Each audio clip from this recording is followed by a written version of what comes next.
Good afternoon, Bethesda, Maryland, where the skies are dark and stormy and cloudy, and we're actually seeing our first snow of winter. Erev Tov, give a time where I was told it was raining buckets earlier today, and there's still light rain, and it's nighttime, and it's dark, and a dark time of the year. Don't worry, America-Israel Friendship League is bringing the light, and we have a wonderful panel today that really helps us get in the right frame of mind for this season, for the end of this year, that with a way to bring some light to our friends around the world. We want to say Bruchim Habayim, welcome to everyone that's joining us today. For those of you that are joining our webinar series from America-Israel Friendship League, my name's Wayne Firestone, and we've been doing this twice a week since the beginning of the COVID period, bringing people a little bit closer together, having more intimate conversations, getting to know one another, and fighting the isolation that all of us has experienced in different ways. We'd love to know where you're calling in from today, so put something, for those of you here on Zoom, put something in the chat to let us know where you're calling in from. If you're on Facebook or one of the other channels, please send us a note. We love to see just how we are actually able to bring the world a little bit closer through these intimate conversations.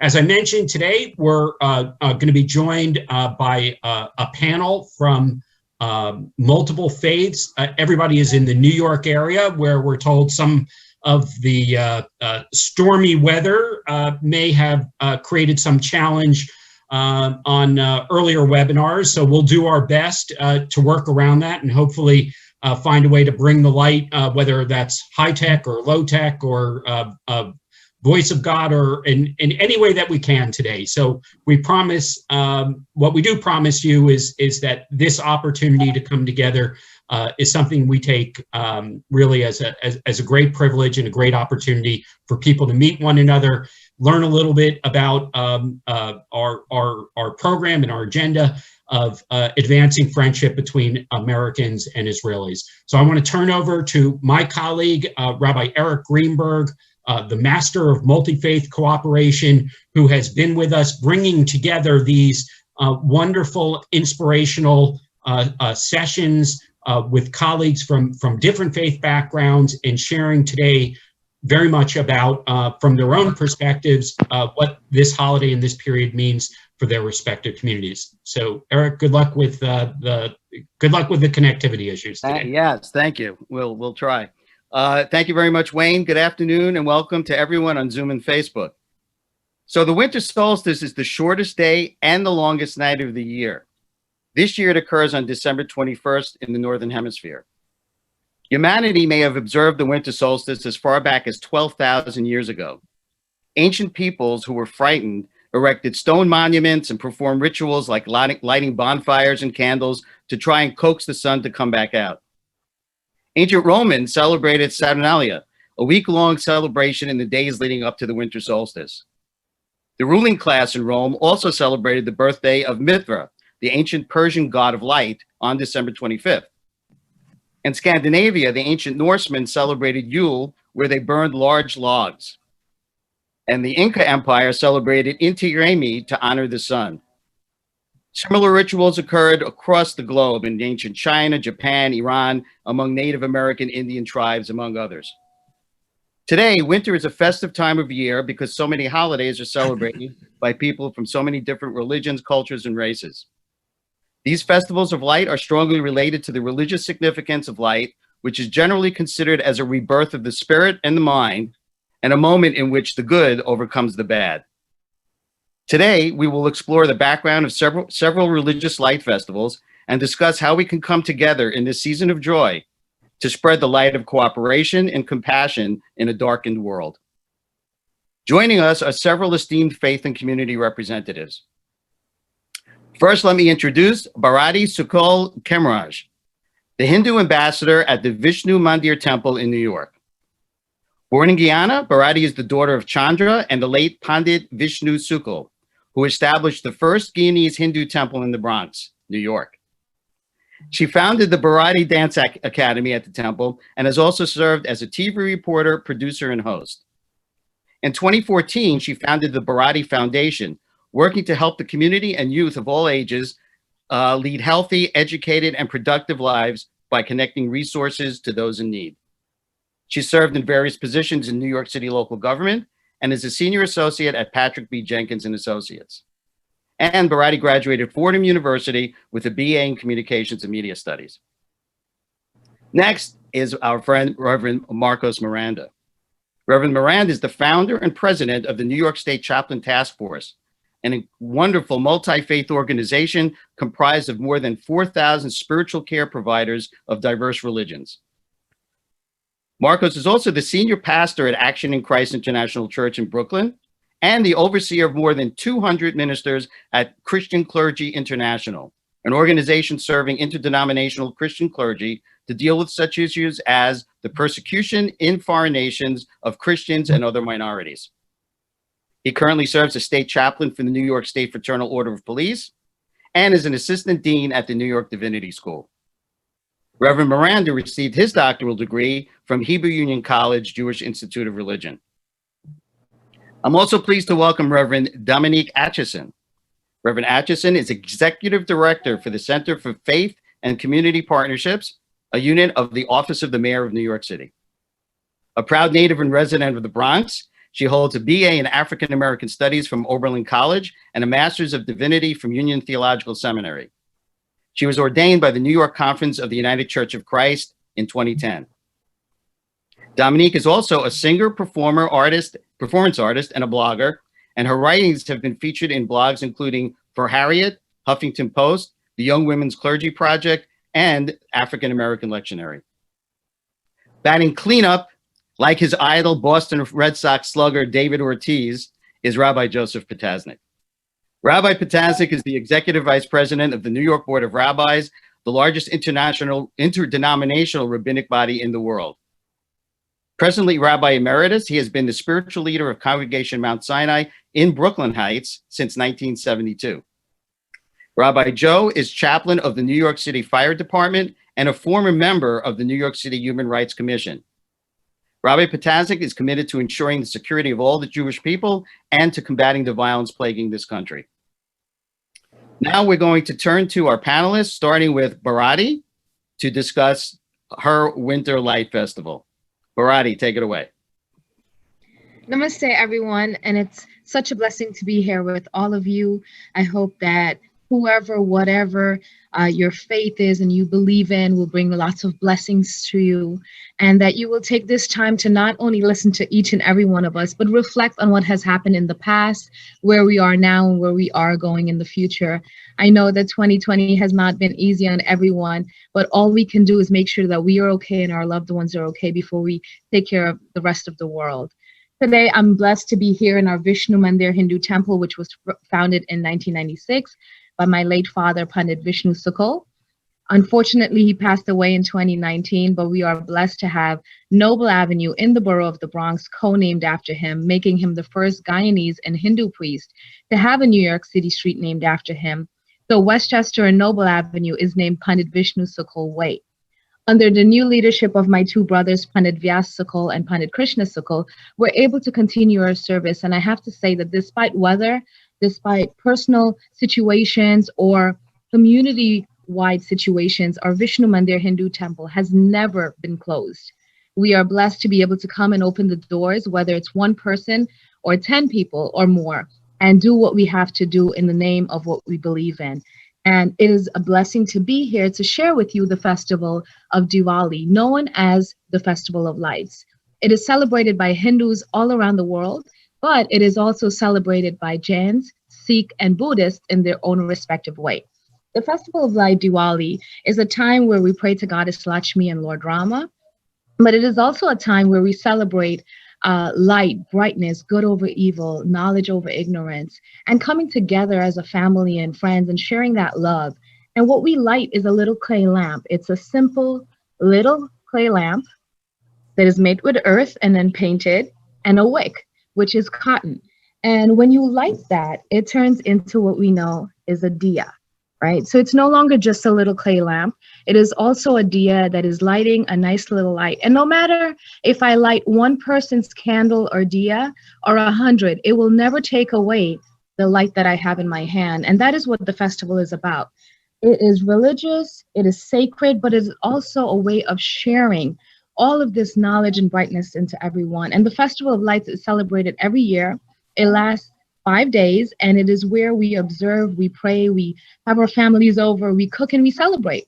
So it is like Christmas, Kwanzaa, Hanukkah, and all the other festivals that are celebrated that brings that light into family. And not only do we celebrate this as we get into the winter months, but we also celebrate this light all year round. And what I mean by that is that we try to share that with our community, with our congregation, that each and every day to be a new beginning, but also a moment to realize that life is so valuable. And we've seen that in this 2020. We've seen how important it is to share moments with your loved ones, because now we can't even be there in front of our loved ones. And here at the Vishnu Mandir Hindu Temple, when we celebrate the Festival of Lights, it is a time to harvest and bring families together. It is also a time to reflect. And what do we reflect on? We reflect on life, we reflect on family, we reflect on our ancestors and where they came from to get us to where we are today. And with the Festival of Lights, not only do we celebrate by lighting these diyas and going to your temples, but at home with our loved ones, out in our community with our congregation.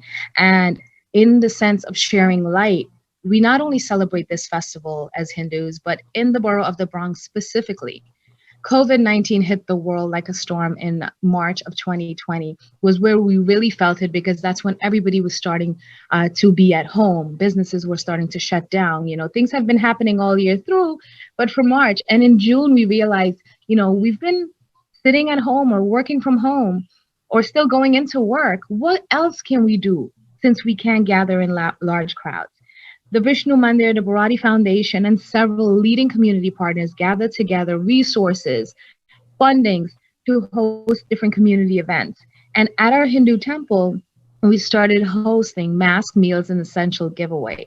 Our first event alone had over 500 members.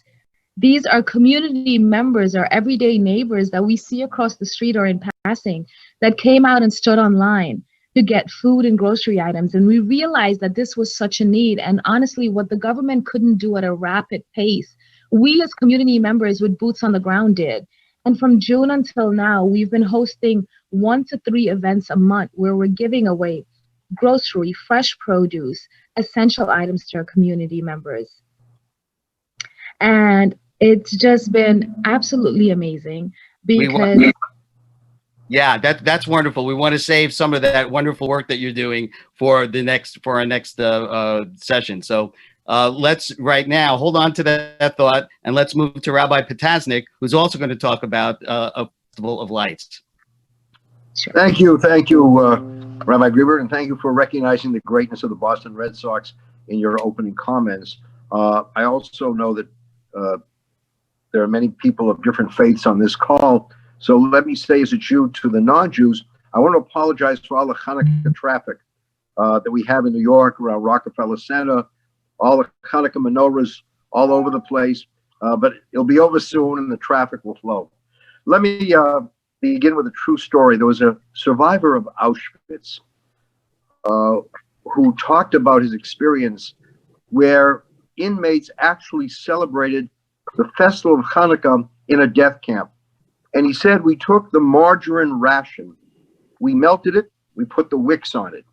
And the reporter said to him, why would you take food that was so scarce, so valuable, and use it for Hanukkah? He said, sir, I've learned in my life that I can live 2 days without food. I can live 2 days without water, but I cannot go 2 days without hope. And I think for all of us, our respective festivals are predicated on hope. The word for darkness in Hebrew is shachar. The word for dawn in Hebrew is shachar. It's the same word. Because what it says is that with hope, the darkness can be transformed into a new dawn, a new day. There is a interesting question that's asked. When you look at the story of Hanukkah, it's a rebellion against the Seleucid Empire, and the temple was devastated. The menorah was smashed, and yet they found a little bit of oil. The Jewish group found a little bit of oil that lasted for 8 days. But the question is, they had enough for 1 day. Why do we talk about a miracle for 8 days? The miracle was really 7 days if they already had enough for one. And the answer is, but they didn't give up hope of finding any oil. The fact that they searched, the fact that they saw all of that destruction and nevertheless were determined to see if they could celebrate Hanukkah shows the importance of hope. I know that Reverend Atchison from the mayor's office is on this call. And one of the things that she does so well is she brings all of the faith groups together. And as Barati just said, when you have a candle, you can light others and it doesn't diminish the integrity of the candle. So Reverend Atchison, Barati, everyone is able to learn about other faiths, contribute knowledge to other faiths, but not in any way detract from the beauty of their own festival. So I think back years ago, I went to a Quaker service and it was conducted in silence. And I didn't know the Quaker tradition. And I said to one of the people who was there, I said, when does the service begin? He said, sir, the service begins is when you walk out. It's what you do on the outside that determines how sincere you were on the inside. And I would hope that all of us, believers of our different traditions, recognize that we can walk on separate paths to our houses of worship, but we also must learn to walk together and bring our different torches, our different menorahs, our different trees, all of the different light that we have from various sources, bring it into a world that is too dark in too many places, and hopefully from the darkness, with our hope, we'll see the dawn of a new day. Thank you. Thank you, Rabbi Joe. Let's turn to Reverend Miranda.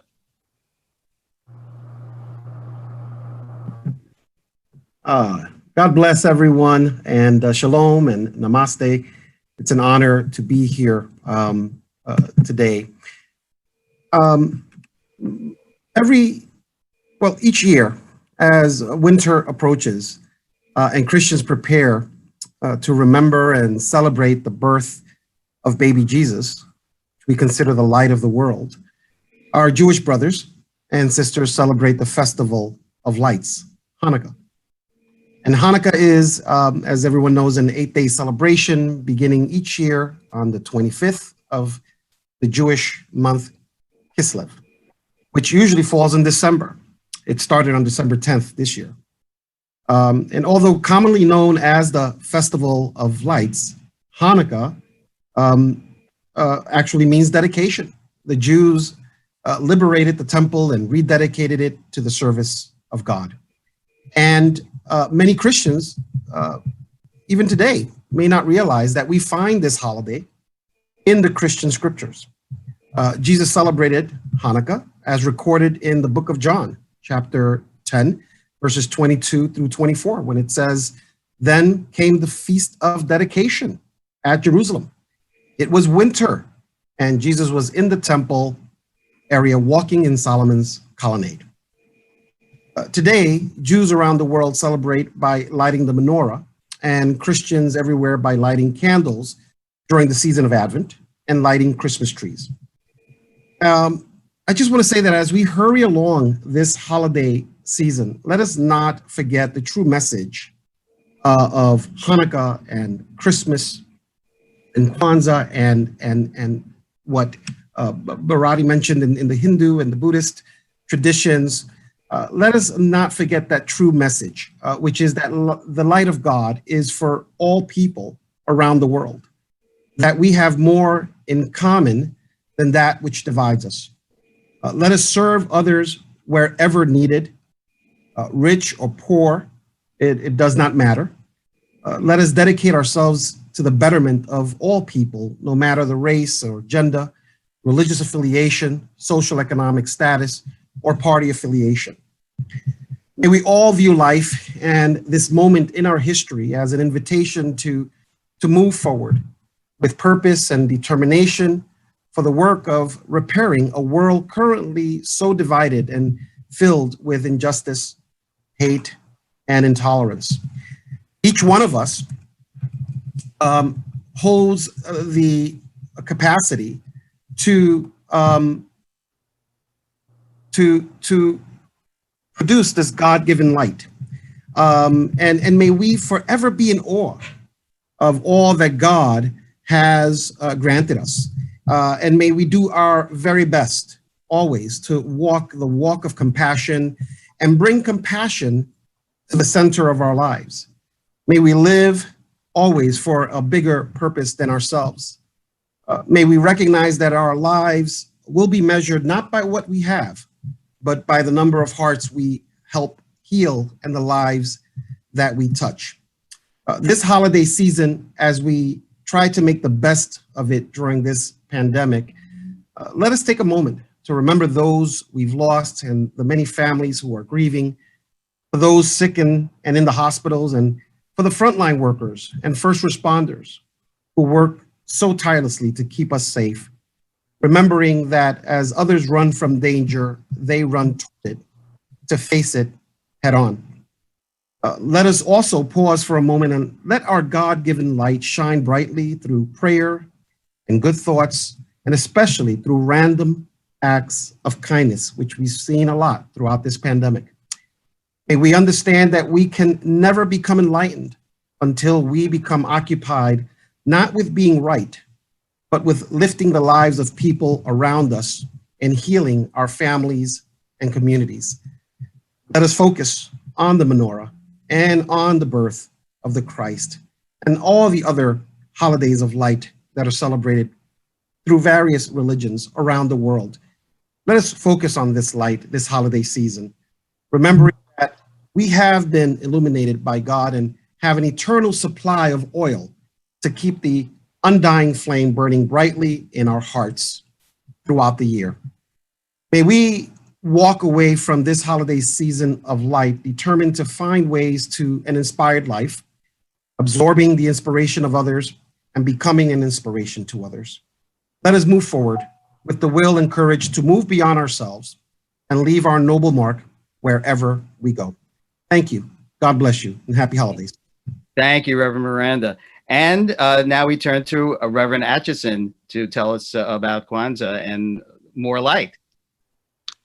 Good afternoon, everyone, and thank you so much to Rabbi Greenberg and everyone on the staff of AIFL and Rabbi Joe Potasnik, who connected me to this wonderful group. And I'm just grateful to be provided this space in this moment to talk about Kwanzaa for a few minutes.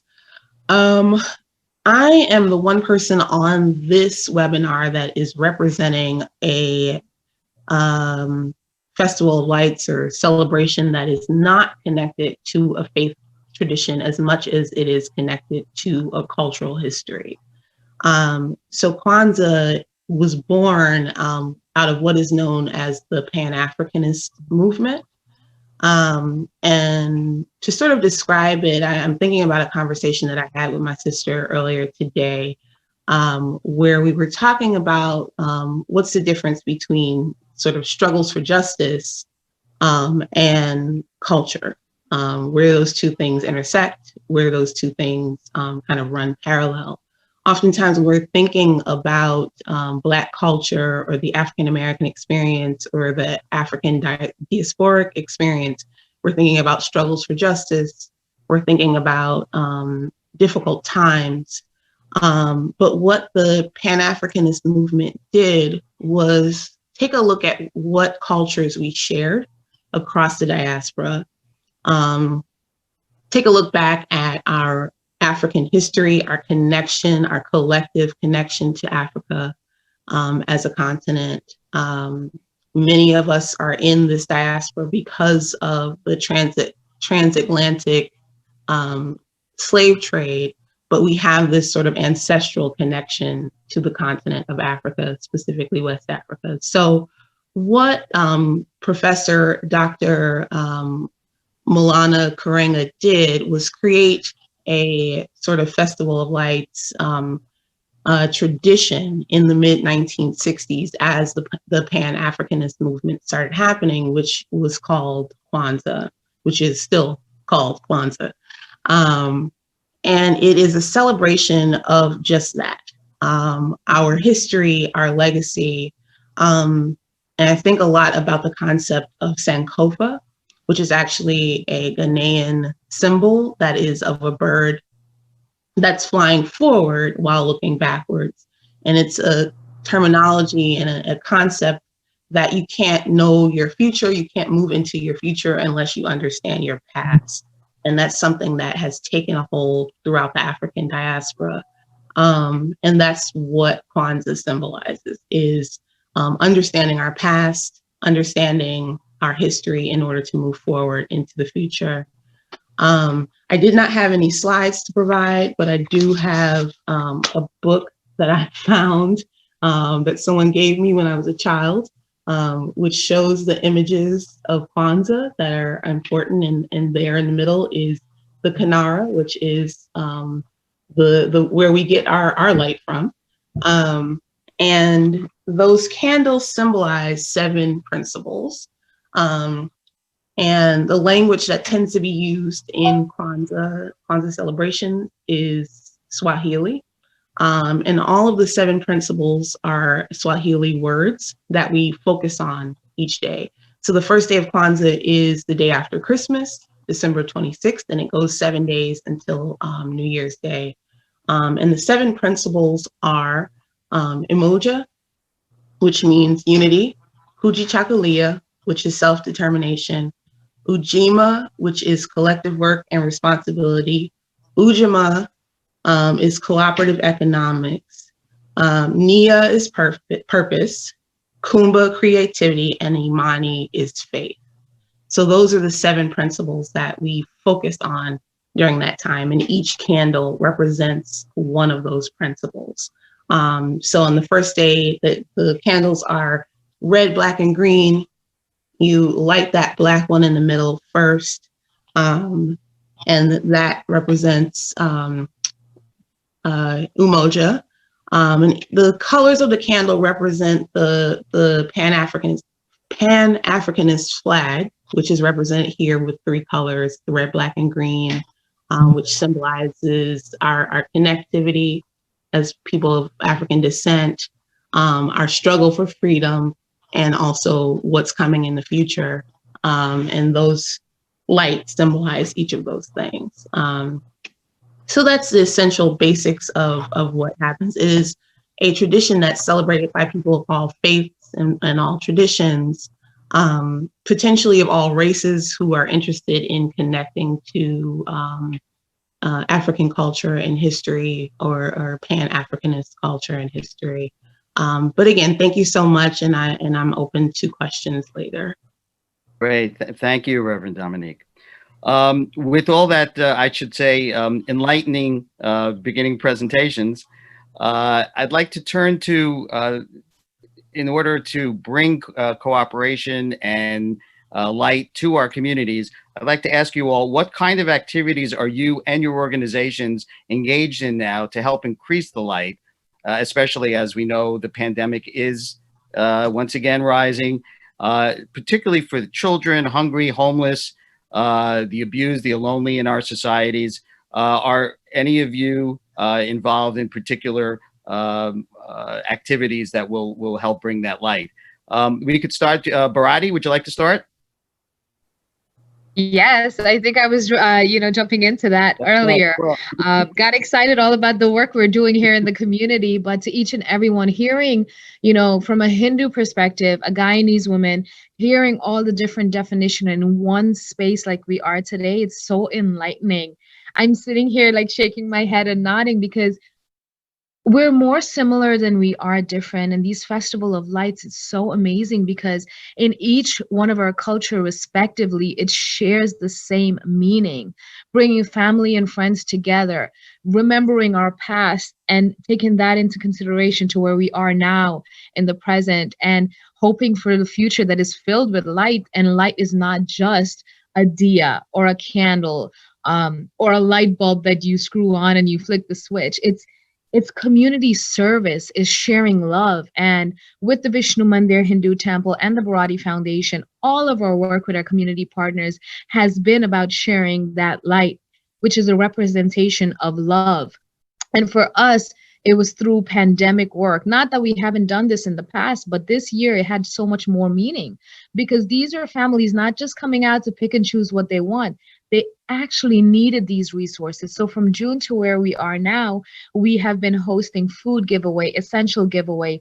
We even launched our book program where we read to the kids. We used to gather in community centers and read to the children and have different leaders come in and read to them as though, like a celebrity is visiting today, and you get to hear your version, their version of a story that they're reading and what it means to them. We launched it online so that when we open a book, we're not just touching one child, or unfortunately we couldn't be in a community center, but we did it where we were gathering together via social media, via Facebook or Instagram. And our book program has reached so many kids. We've done the book drop off where we sanitize and package the books.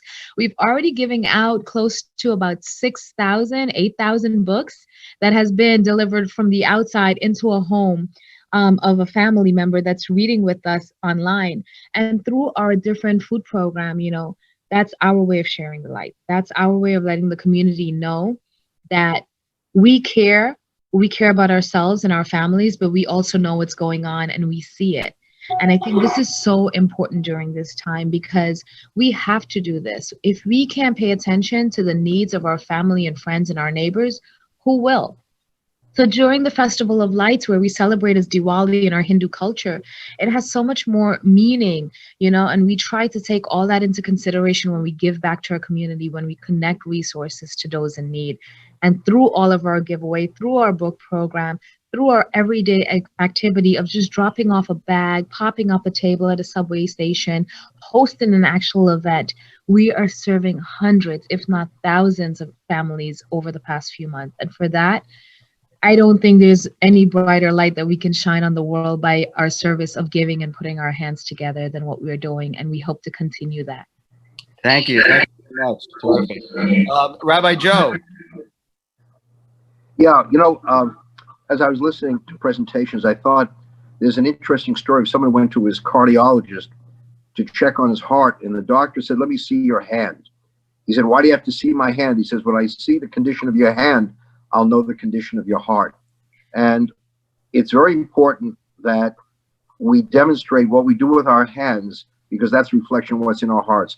So as Bharati said, and others will say, food insecurity is a major issue for people of all faiths. Tomorrow, for example, the Board of Rabbis is partnering with Met Council on Jewish Poverty. And we have Mormon involvement in that drive as well, where every week there's food given to poor, needy Holocaust survivors. And we are supporting that program. There's another program called Masbia, which means to feed, and we give to that.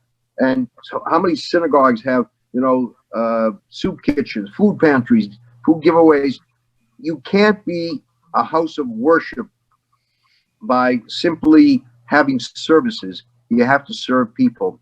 So I think of all the different causes that have been sponsored by a host of organizations. And what's nice is when we're working with Met Council on Jewish Poverty, we're also working with Catholic Charities.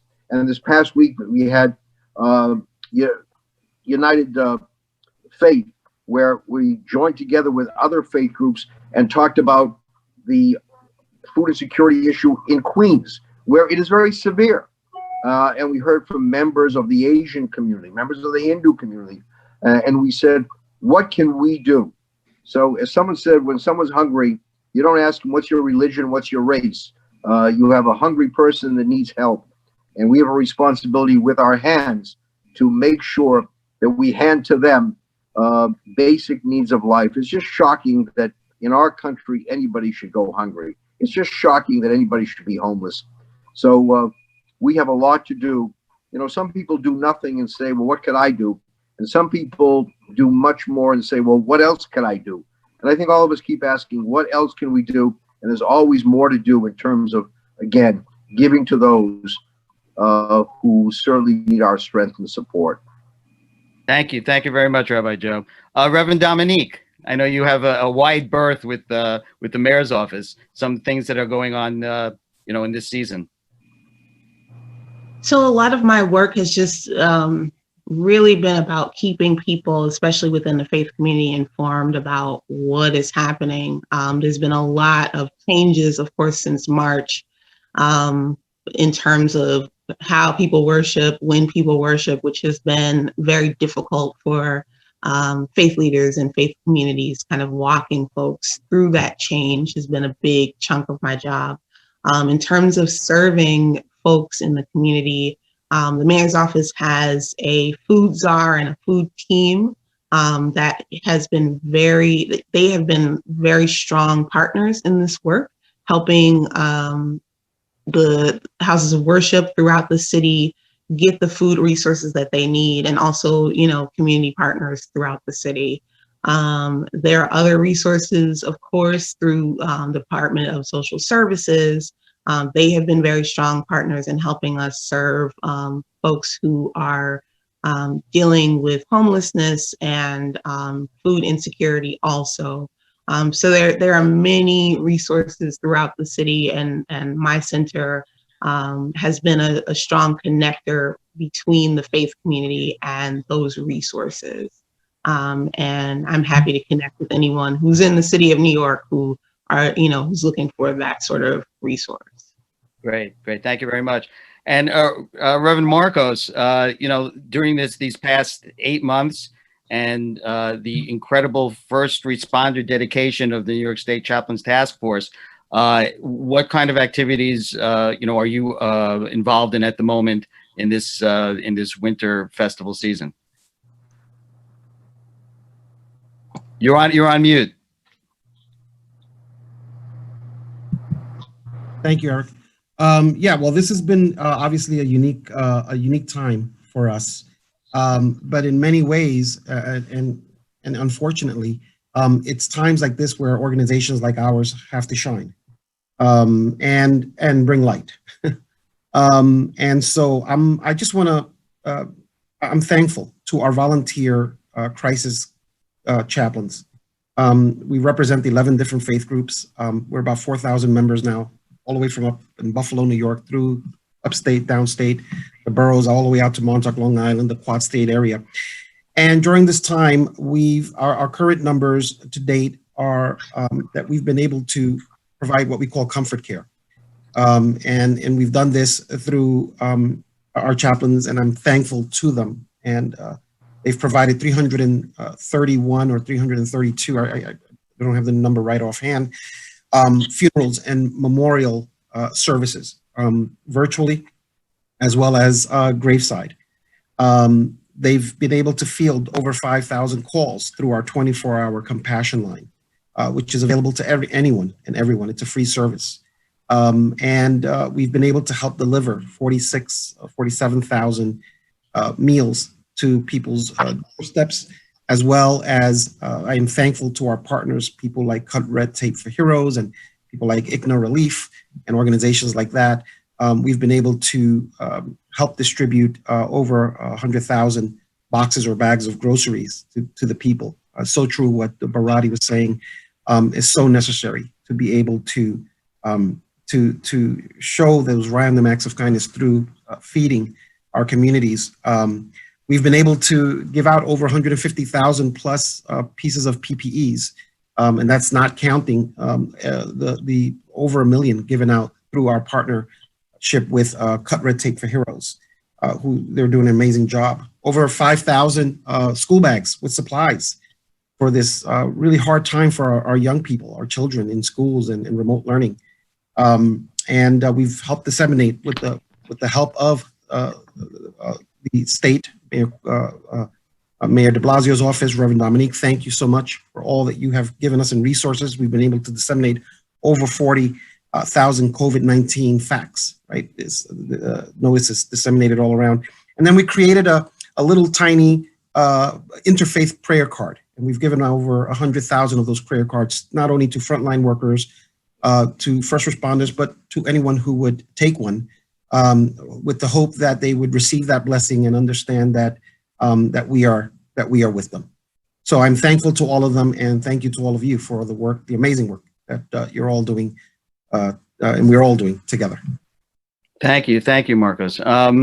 So what I want to turn now to is sort of your impression of your favorite memory of your holiday growing up. What comes to mind, as a standout memory of celebrating, the holidays that we're talking about? We can start with Marcos. Oh my God, my favorite memory.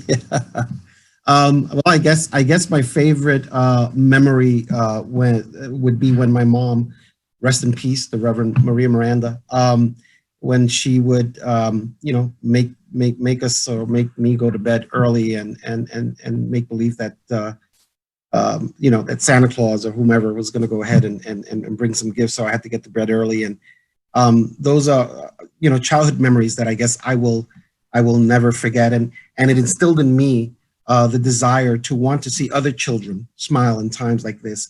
And so we're gung-ho when it comes to making sure that kids are receiving not only these school supplies, but coming up shortly that they can also receive. We're part of Angel Tree as well, so we're making sure that the children of the incarcerated can also feel that their family members are remembering them through the Angel Tree project. So we're very proud of that, but also the giveaways that we do with the toys. And so I'm thankful that a lot of our partners donate to us, and we are able to get them into the hands of children, especially in the inner cities, where they go without a lot of times. And it brings a smile onto their face, and it brings a smile to my face. Right. But did I hear you say something about make believe about Santa? What did you say? Yeah. I never saw the guy in the red suit, but I always caught on to my mom putting the. Okay. Reverend Dominique. I hope there are no children on here.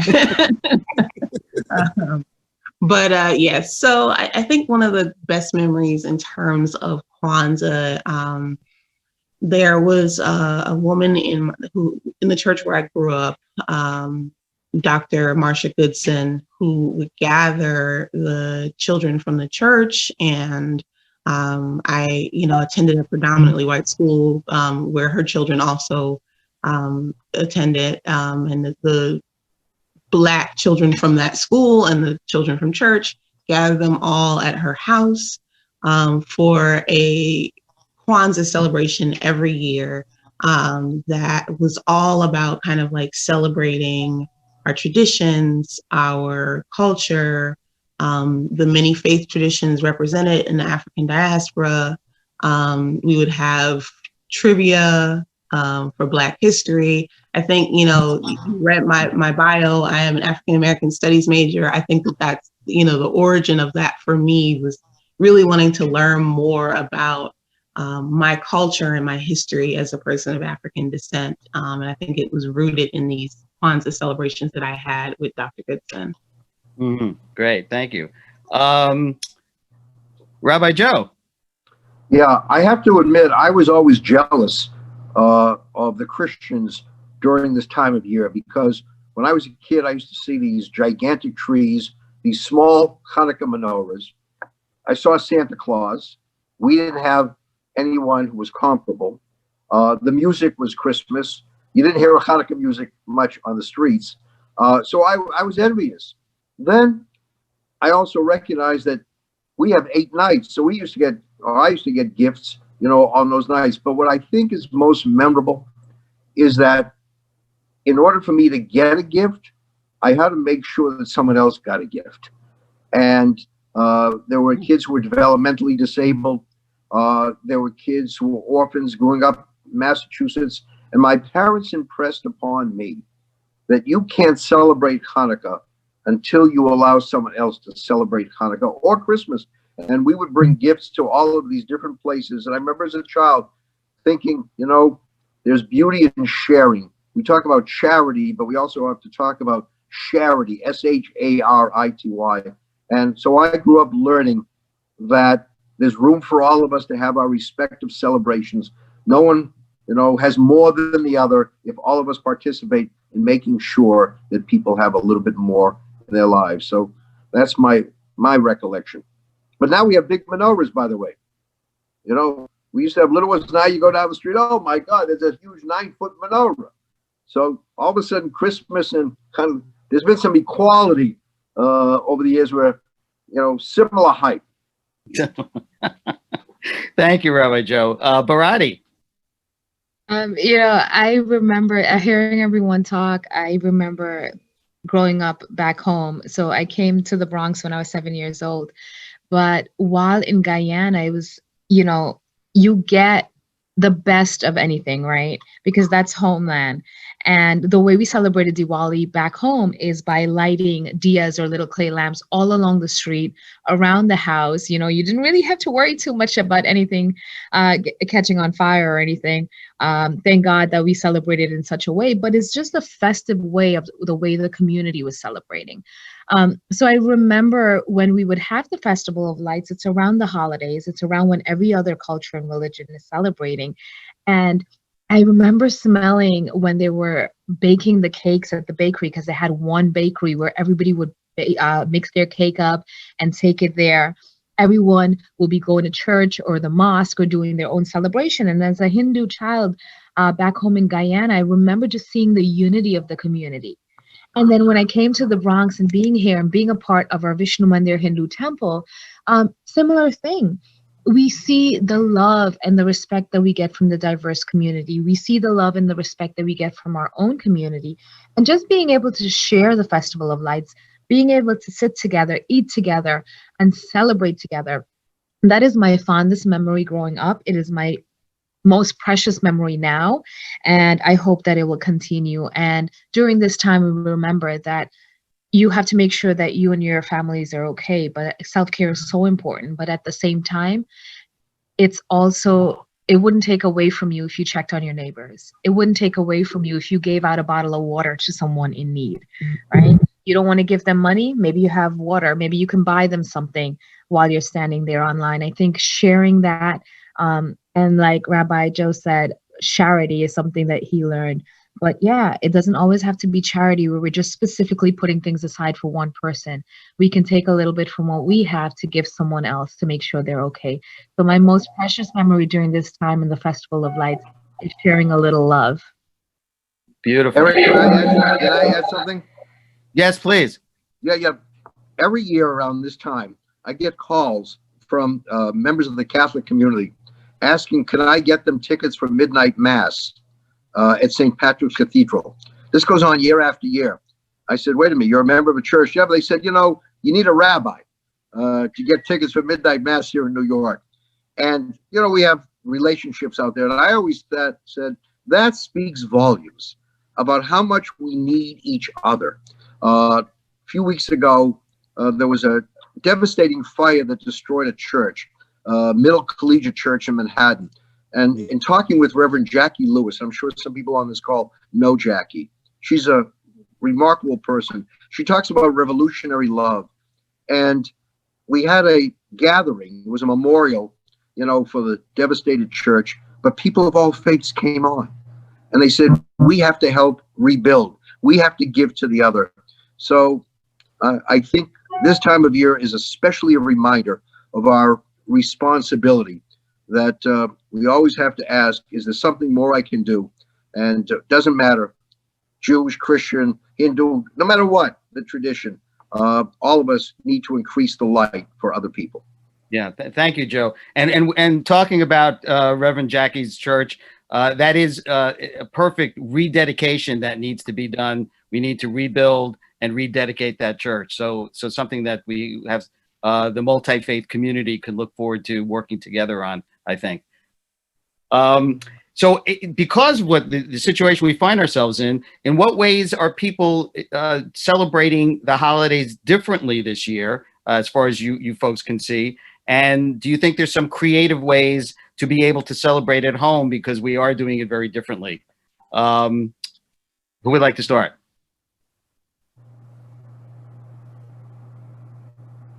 Joe, Marcos? Go ahead. Unmute, Marcos. Yeah. So look, I grew up in a very, very strict Pentecostal background where technology was frowned upon, and I'm so happy that most of us were able to break away from that and understand that that technology could be used for good. And I mean, I can't help but think how they did it in 1918 and 1919. I just can't help but keep thinking about how they did it back then. During the Spanish flu. Yeah, with the Spanish flu. And here we are 100 years later with this pandemic, the COVID-19 pandemic. And yet we're able to gather through technological means, through social media. We're able to hold services every Sunday. I hold a service, on Facebook Live and do programming on Zoom. So how thankful am I, and how thankful are we for technology? And so I think this season things are going to be smaller groups, but people will be able to still see one another and celebrate with one another, and still practice social distancing until we get through this together. Great. Thanks. Joe, you had something you wanted to? Yeah, there's a new phrase we're using now, telechaplaincy.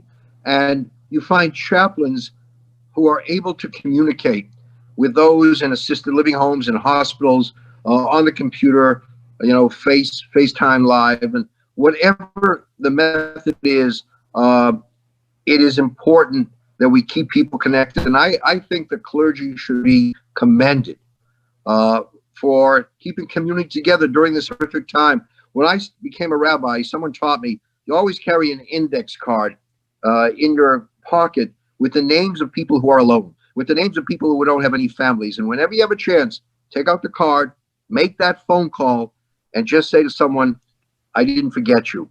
And I think in our own way, whether it was technology, whether it was the phone call, whether it was standing in front of someone's home and holding up a sign, I miss you or I love you, people didn't forget. There had to be the human touch. And technology was able to do it on one platform, but we still were able to find other ways for those who didn't use technology of saying, we remember you, you're part of the family. And I think that was very comforting to so many who thought they would be abandoned. Wow, that's great. Very powerful. Reverend Dominique. Everything has been so different in this season. And I obviously virtual gatherings are, the move right now. And I know that people at this point are sick of it. One practical suggestion is actually a nurse recommended to me to use an app called House Party, which is like Zoom, but with games.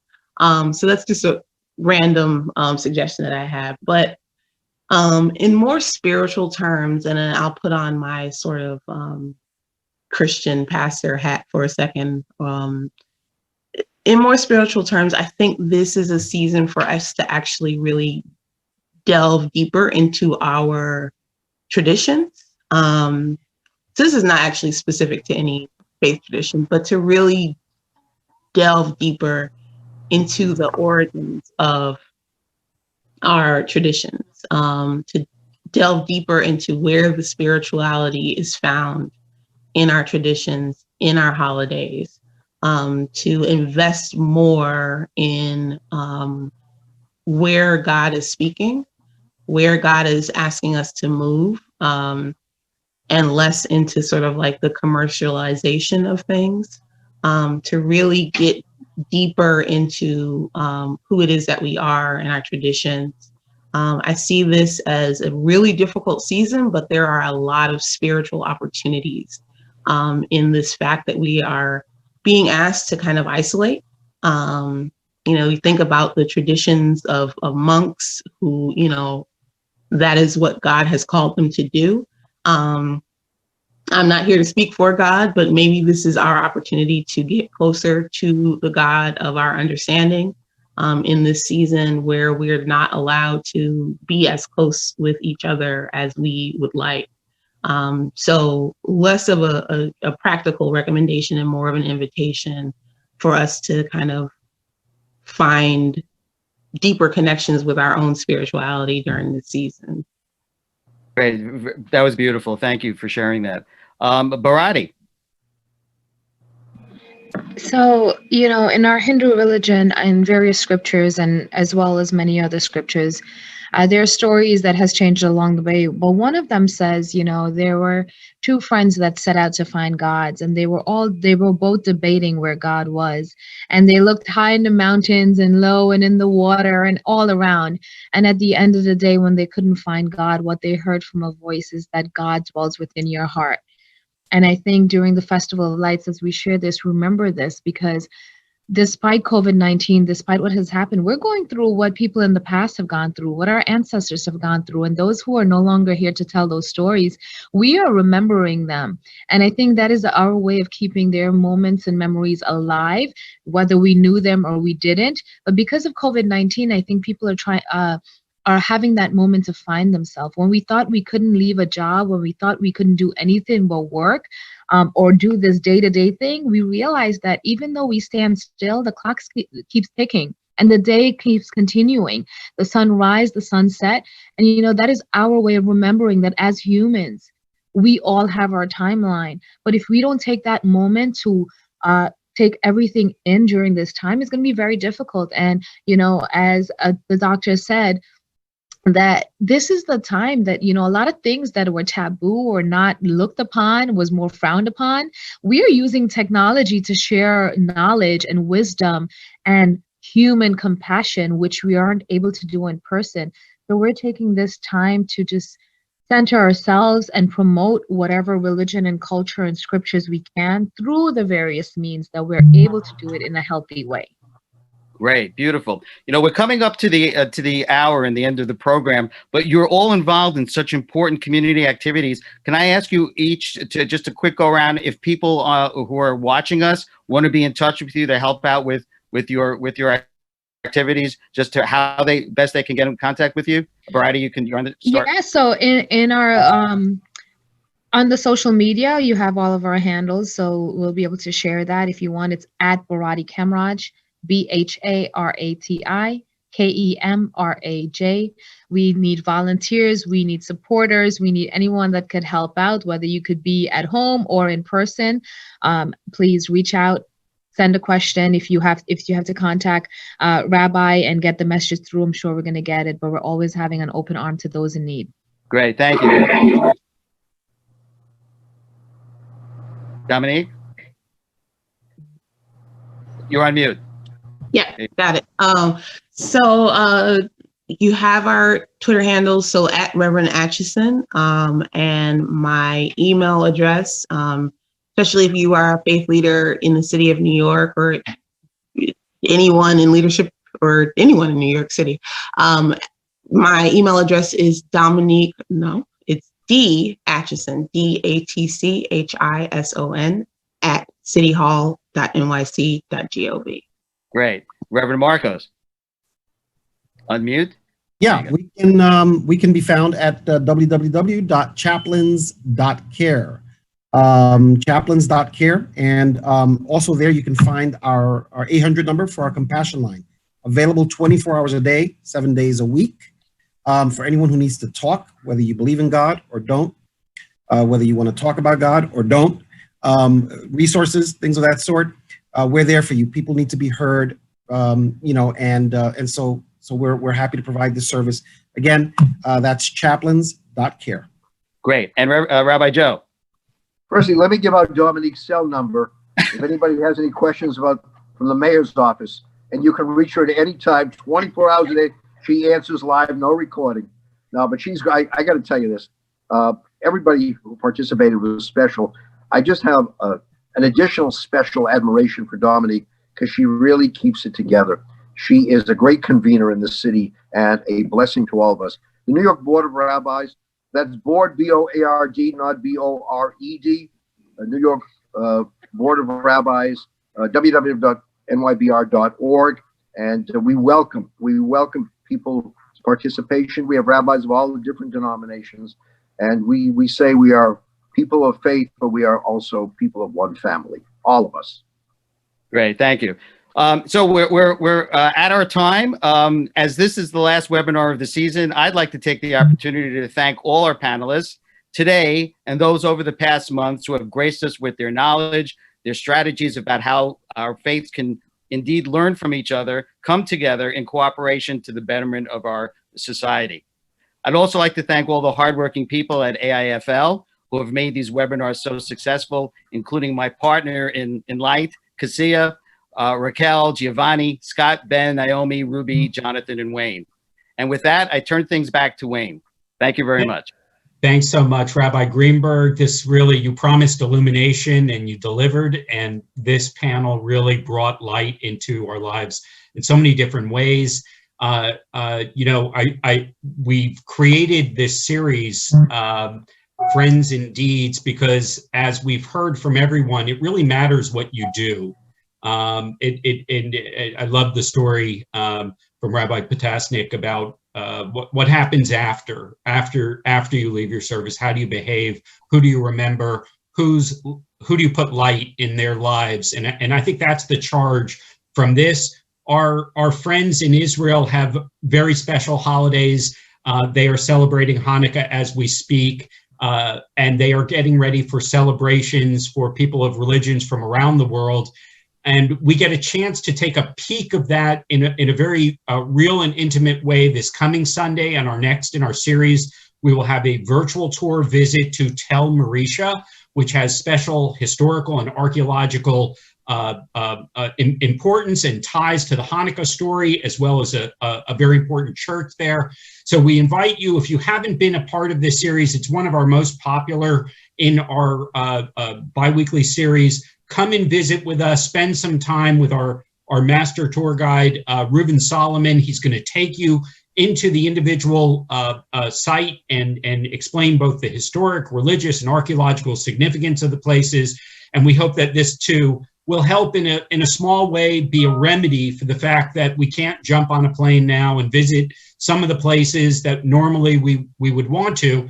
And while we're doing that, we can, however, help each other. It may not be Zoom with games, but maybe it's Zoom with virtual tours. And we hope you'll consider that in joining us on future episodes. So happy holidays to everyone. Happy Hanukkah. This indeed was a great webinar and a great way to go into continue the winter months and the winter holidays. Thank you. Thank you, guys. Happy and safe holiday. Take care. Thank you, everyone. Thank you so much. Thank you, everyone. Take care.